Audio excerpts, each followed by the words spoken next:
আসসালামু আলাইকুম, আশা করি সকলেই ভালো আছেন।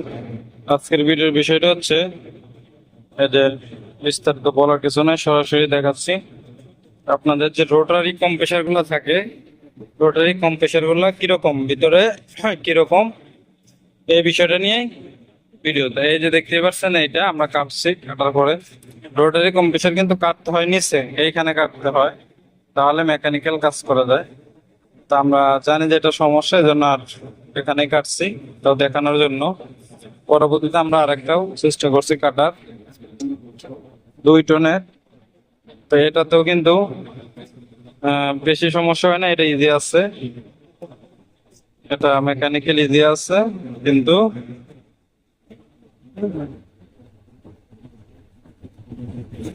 এটা ঘোরাও দিই,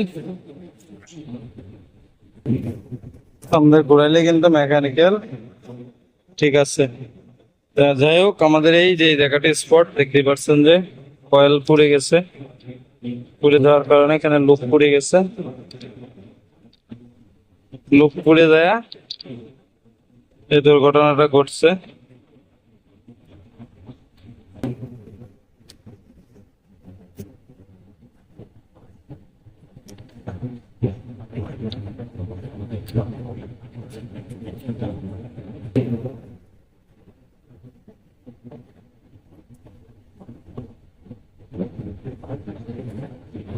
এই যে লাইনটা দেখতে পাচ্ছেন যে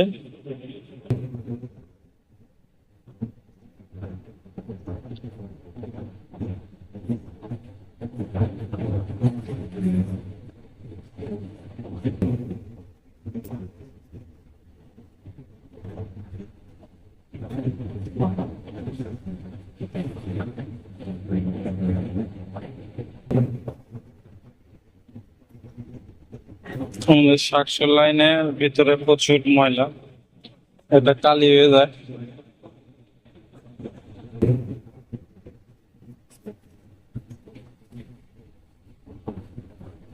আসলে এক একটার এক এক সমস্যা দেখা যাচ্ছে, যে এটার মেকানিক্যাল জাম, এইটার কয়েল ঠিক আছে, এই অবস্থা।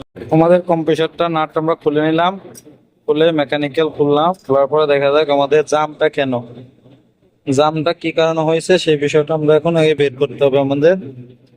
হ্যাঁ, জাম হওয়ার উৎস কোথায় বা কেন, এই বিষয়টাকে দেখি।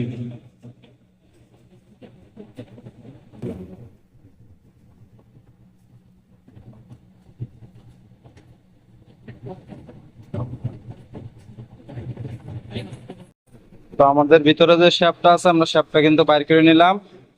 এই যে এটার মাধ্যমে কিন্তু মূলত কাজ করে। তো আমরা মেকানিক্যাল রিপেয়ার করার চেষ্টা করব। ভিতরে রোটরও বাইর করে নিলাম।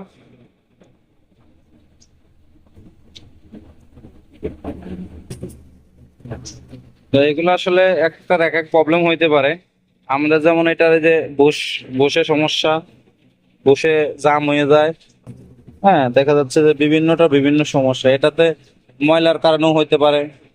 হ্যাঁ, কারণ কোনটার কি হবে এটা তো বোঝা যায় না, এই আর কি। যাই হোক, আমরা চেষ্টা করব এটা পরিষ্কার করে। এই যে এটার মাধ্যমেও কাজ করে, এইটাই যেখানে, এই যে এইটা এভাবে করে এখানে একটা কার্বন আছে। এই যে সাকশন লাইন, আমাদের যে সাকশন লাইনটা কিন্তু কোথায়, এই দেখেন সাকশন লাইনটা কোথায়। এই যে, হ্যাঁ, সাকশন লাইন দিয়ে ময়লা গেলে কিন্তু এরকম প্রবলেম হয়।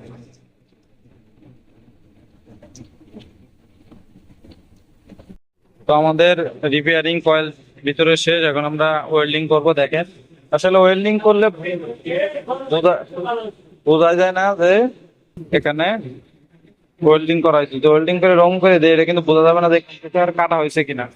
হ্যাঁ, এরকম একটা অবস্থা। আলহামদুলিল্লাহ, আমাদের কম্প্রেসারটা যে ঝালাই করতেছিলাম, ঝালাইয়ের ফিনিশিংটা শেষ। তবে আমি একটা জিনিস খেয়াল করলাম, কম্প্রেসার আমি সহজে রিপেয়ার করে ঝালাই দিনের আগে, তো এবার একটু দিলাম। তা এই জায়গাটা যদি গ্রাইন্ডিং করে রং করা হয়, তাহলে কিন্তু লোকালি বোঝার কায়দা নাই যে এটা আসলে রিপেয়ার করা। আমি এই জিনিসটা এবার খেয়াল করলাম যে আমরা অনেক সময় লোকাল কম্প্রেসার বা রিপেয়ার কম্প্রেসার ধরতে পারি না সহজে।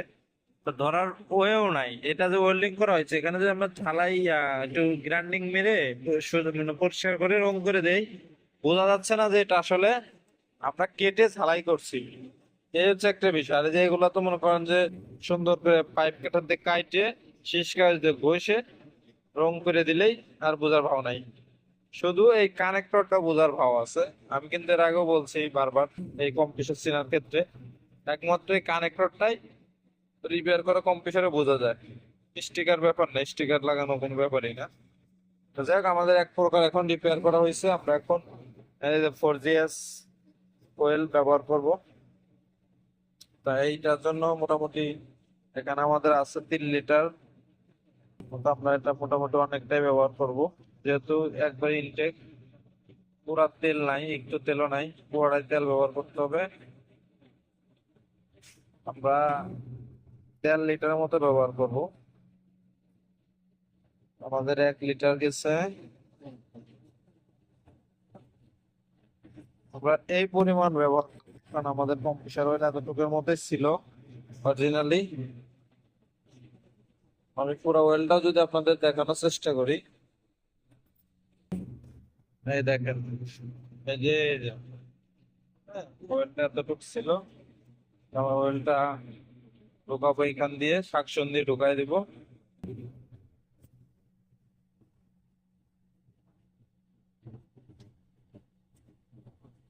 ভিতরে একটু ময়লা আছে, আমরা ময়লাটা পরিষ্কার করার চেষ্টা করি একটু।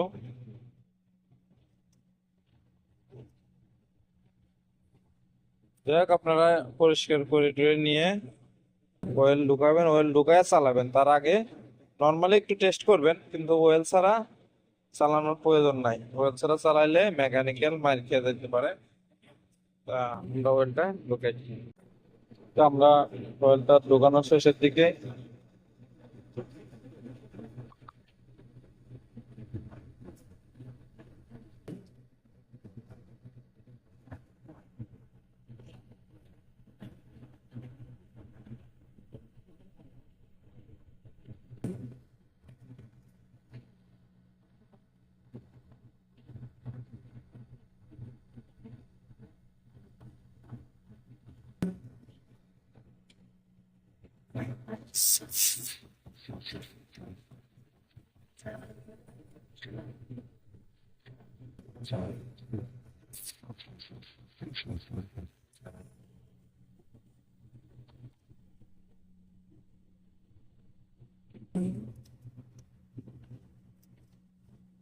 আমরা ওয়েলটা দিয়ে দিলাম, দেখতে পারলেন।